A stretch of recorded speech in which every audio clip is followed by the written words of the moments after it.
আমাৰ গাঁৱত মানে প্ৰণাম গগৈ তেওঁৰ পত্নী কালি পৰহি 3টা বজাত বোলে তেওঁ মৰাণলৈ যাওঁ বুলি ওলাই গ'ল। আমাক জনালে।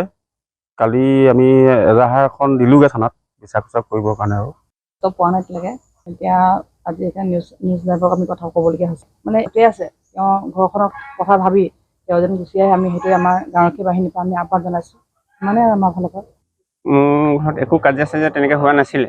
মানুহগৰাকী মই কামলৈ গুচি গ'লোঁ।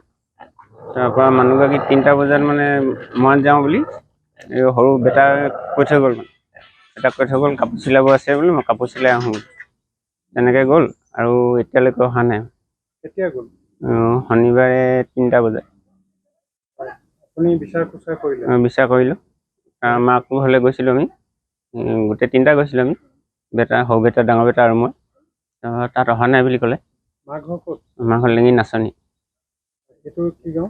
এইটো ৰাইজাং হেৰি ডুমৰ দলং বগলী পথাৰ। আপুনি কি কৰে? মই পকা মিস্ত্ৰী কাম কৰোঁ। কেইটা ল'ৰা ছোৱালী আপোনাৰ? মোৰ ল'ৰা 2টা। কিমান ডাঙৰ, কি পঢ়ি আছে?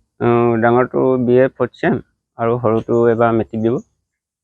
আৰু আপুনি এই নিউজৰ মাধ্যমেৰে মহিলাগৰাকীক কিবা আহ্বান জনাব নেকি যদি তেওঁ নিউজটো দেখে? মানে য'তে আছে মানে ঘৰলৈ আহিলে ভাল হয়। কিমান বছৰ হ'ল বিয়া পতা? 21 বছৰ হৈছে। আপুনি কি সন্দেহ? মইতো তেনেকৈ আগে পিছত তেনেকুৱা ক'ৰবাত হৈছে নেকি? তেওঁ ওলাই গৈছে নেকি আগে পিছত? আগতে তেনেকৈ ওলাই যোৱা নাই। যিকোনো খবৰৰ বাবে যোগাযোগ কৰক 7099017330 লগতে 7099017110 নম্বৰত।